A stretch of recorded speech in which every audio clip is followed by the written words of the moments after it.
Gary Tan, who is the president and CEO of Y Combinator, built GBrain and released this earlier this year. GBrain is just a GitHub repository that bakes in a level of cross-session memory into OpenClaw or Hermes agent deployments.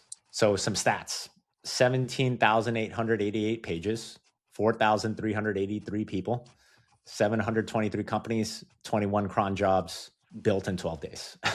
That's GBrain.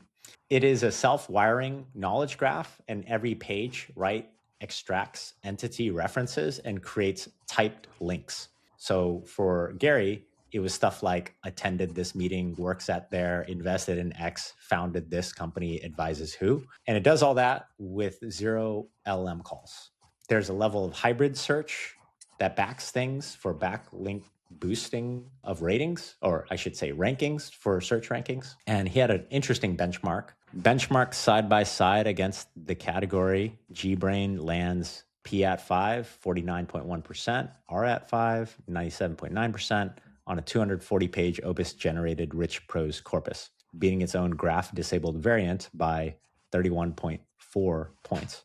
Thoughts on GBrain? This is an extension of OpenClaw and Hermes usage. I love that Gary Tan is using his G stack to then implement GBrain, and that's all part of this sort of offering here. So that's pretty cool that you have somebody, especially somebody with a design background, building in this way and then releasing it. Now, I think two things stuck out with me in wanting to use the project myself. One was the token cost. There's a table that shows how many tokens you should expect to use each month, depending on what mode you're using it in. Yeah, there you go. Oh, here. Your token match budget goes up to $1,000 per month with Opus 4.7. Your conservative budget starts at $40 a month with Haiku 4.5.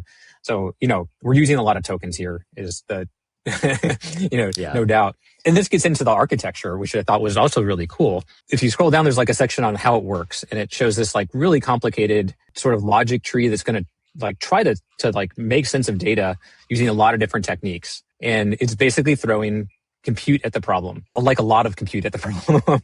And so you have this kind of big non-deterministic thing that's trying to make sense of the meeting that you just had or contact list or something like that. That part has been evalved with that precision and recall evaluations. And they actually created their own repo for those evaluations, which is also really cool. The thing is that front part that uses kind of a token maxing approach to categorize your information is just for exploring and kind of figuring out the workflows that might work for you.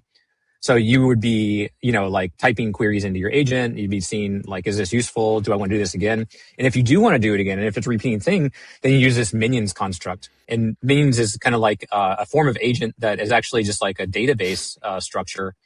Maybe it says store procedures that can run procedures over and over again for much less cost. So it uses much fewer tokens. So it's sort of a cached, this works and let's run it again type of job.